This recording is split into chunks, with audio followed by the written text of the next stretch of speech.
Well, 12 days to go. The official election day is Saturday, May 21, but early voting starts today and it has already begun. Over 500 pre-polling centres have been set up across the country by the AEC. And joining me live is the Australian Electoral Commission spokesperson, Evan Ekin-Smyth. Evan, thanks so much for your time. So who can pre-poll?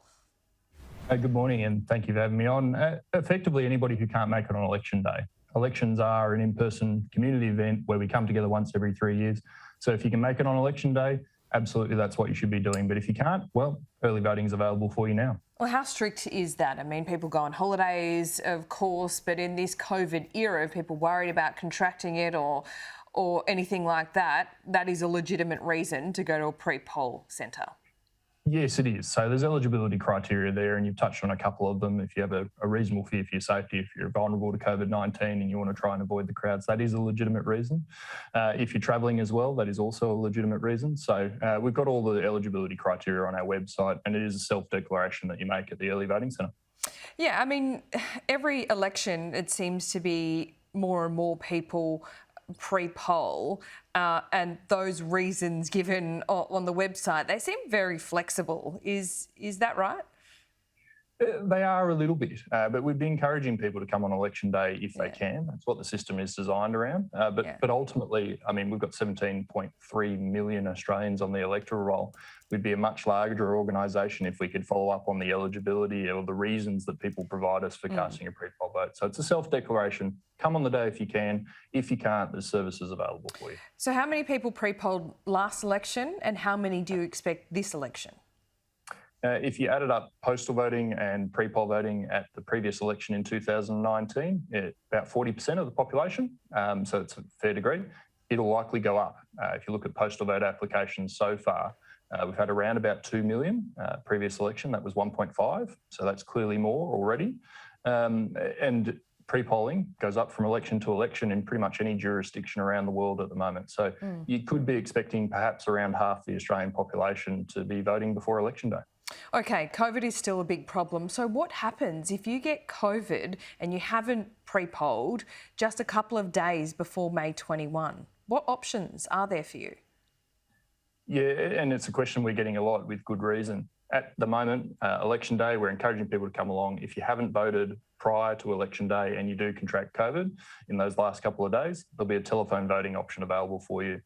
Hopefully, people who do contract COVID in the last couple of days, they've either already voted or perhaps they've already applied for a postal vote, but we're catering to those people nonetheless. Okay, so you've got to look at the 3 days really before voting day.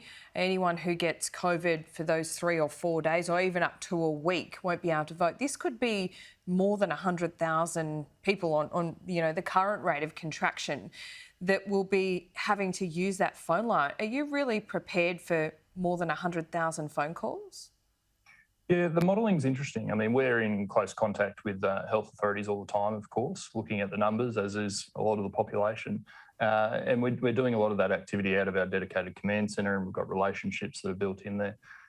And it is just those last 3 days, though. So if you contract COVID in the early part of next week, you can still apply for a postal vote. So you can apply for a postal vote up until 6 p.m. on Wednesday the 18th. So if you contract COVID, you've got your 7-day isolation, but you can still apply for a postal vote. That's what you should do. So what are you modelling that on, though?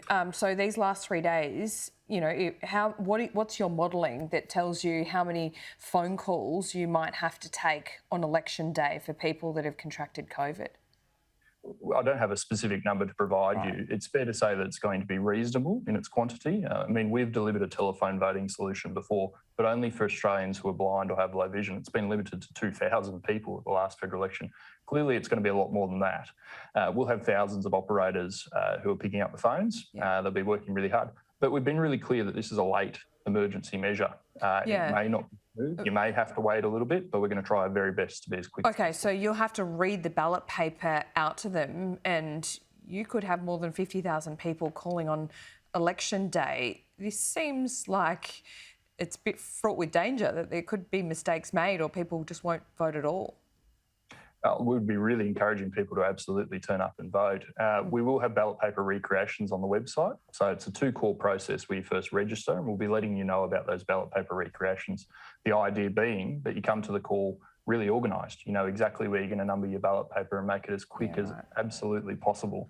So we're hopeful people will do that. And we're really hopeful that people will stick to the eligibility criteria as well. You have to be COVID positive to access this service, and that's an important thing to understand. I mean, so in terms of capacity and taking those phone calls on election day, I mean, you don't have the modelling, that's fair enough, but would you have the capacity to take 50,000 phone calls?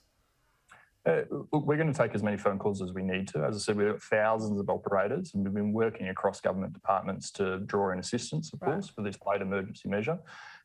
And a message in terms of people voting via this service. If you're on the line at 6 p.m, just like at a physical polling place, if you're in the queue at 6 p.m, you'll get your vote.